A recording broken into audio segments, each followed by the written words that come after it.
Ga wanda suka fara bibiyar mu a yau, danna mana subscribe da ƙararrawa ka kuma yi like da share don samun shirye-shiryen mu a duk lokacin da muka ɗaura. Mun gode.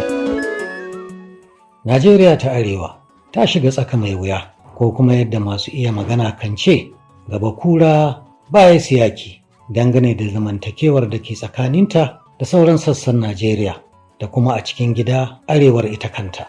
Tarihi ya nuna mana yadda wasu sassan Najeriya a baya suka rinka ikirarin ɓallewa daga Najeriya, wanda har ya taɓa haifar da yaƙin basasa a Najeriya daga shekarun 1967 zuwa da 70.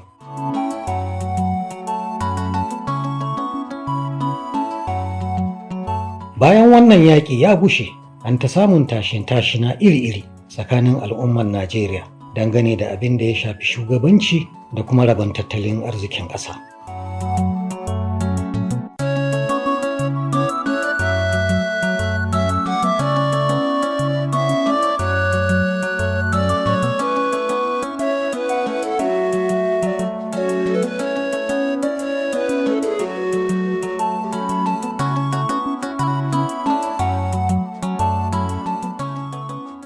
A baya, al'ummar kudu sun ta ƙorafi akan cewa arewa ta danne su dangane da abin da ya shafi shugabanci da kuma rabon makamai, walau zamanin mulkin soja ne ko na siyasa. Irin waɗannan ƙorafe-ƙorafe ya haifar da kafa wasu ƙungiyoyi a sassa daban-daban na Najeriya, wai don ƙwatar kansu 'yanci daga Najeriya. Irin waɗannan ƙungiyoyi sun haɗa da ƙungiyar Oduwa People's Congress, wato OPC ta ƙasar Yarbawa mai neman kafa ƙasar Oduduwa Republic, da kuma ƙungiyar Masob ta ƙasar Igbo mai neman kafa ƙasar Biafra kamar yadda suka yi a baya. Baya ga waɗannan ƙungiyoyin gwagwarmaya, an kuma kakkafa waɗansu ƙungiyoyi irin na dattawa a dukkanin sassan Najeriya don kare muradun yankunansu. Irin waɗannan ƙungiyoyi kuwa sun haɗa da ƙungiyar dattawan Yarbawa, wato Yoruba Council of Elders, da Ohaneze Indibo na ƙasar Inyamurai, da kuma ƙungiyar dattawan Arewa, wato Northern Elders Forum.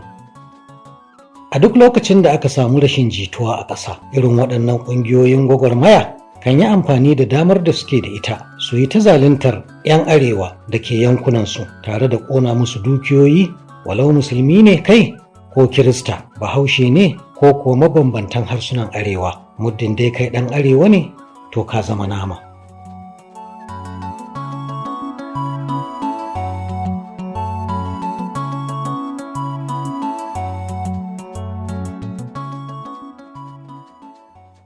‘Yan Arewa da ke zaune a kudu ba su da cikakken ‘yanci kamar yadda ‘yan kudu mazauna Arewa ke da shi. Akwai irin sana'o'in da baka isa ka yi ba, haka mallakar ƙadarori da kuma ayyukan hukumomin jihohin kudu. Amma a Arewa ba haka abin yake ba, ba inda aka yi wa ɗan kudu iyaka a Arewa, walau ta fannin sana'a ko aikin hukuma ko kuma mallakar ƙaddarori. A tsakaninmu da 'yan kudu babu komai banda raini da tsangwama, walau kana musulmi ko Kirista, Bahaushe ko mabambantan harsunan Arewa.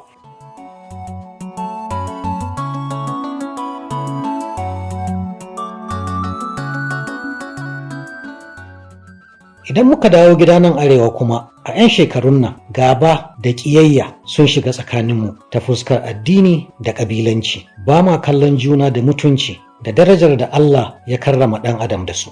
Al'amarin ya kai matsayin da har kisan juna muke yi yamu, babu gaira babu sabar. Wannan mummunar ɗabi'a da muka ɗauka ta haifar wa Arewa mummunar makoma.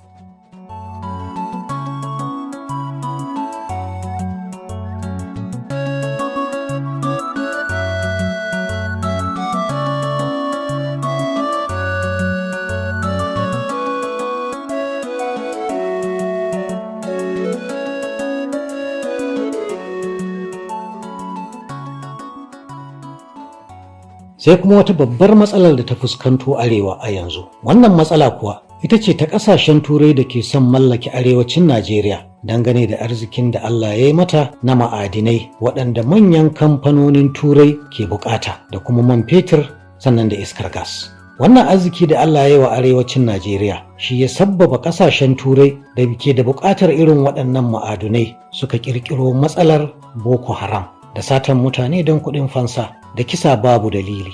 da kuma uwa uba cusa gaba tsakanin al'ummar arewa don kada arewa ta zauna lafiya, su kuwa su yi ta ɗiban albarkatunmu a banza.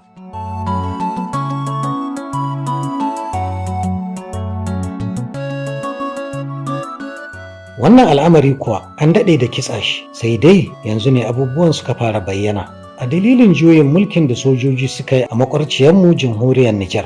Kuma bisa ga dukkan alamu ƙasashen nan na turai na samun goyon baya daga wasu daga cikin gida a Najeriya.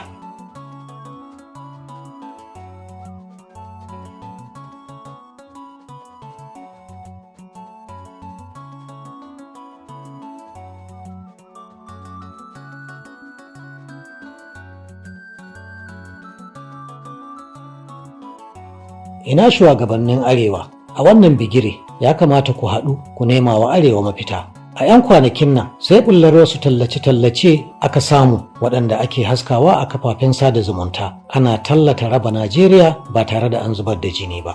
Bai kamata a samu arewa na bacci ba, ya kamata a ce arewa ta samu matsaya akan koma menene zai wanzu daga ɗorewar Najeriya a matsayin yantacciyar ƙasa. Kada mu sake a yi mana sakiyar da ba ruwa, mu zo kuma mai fargajiyar jaji. Allah shi kawo mana mafita.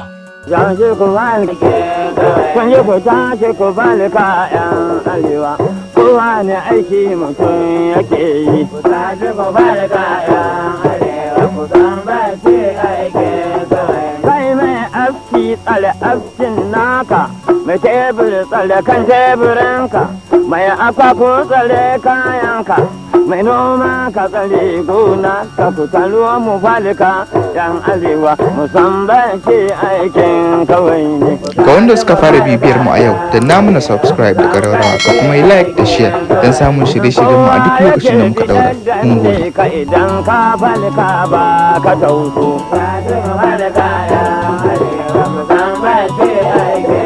Idan kana barci ko sai a haika, idan ka falka ba ka danno.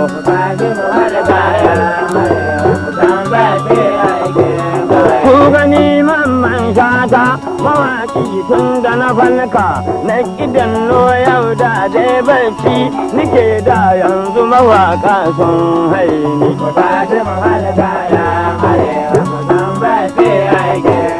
Yanzu tsarna falka ba ni danno.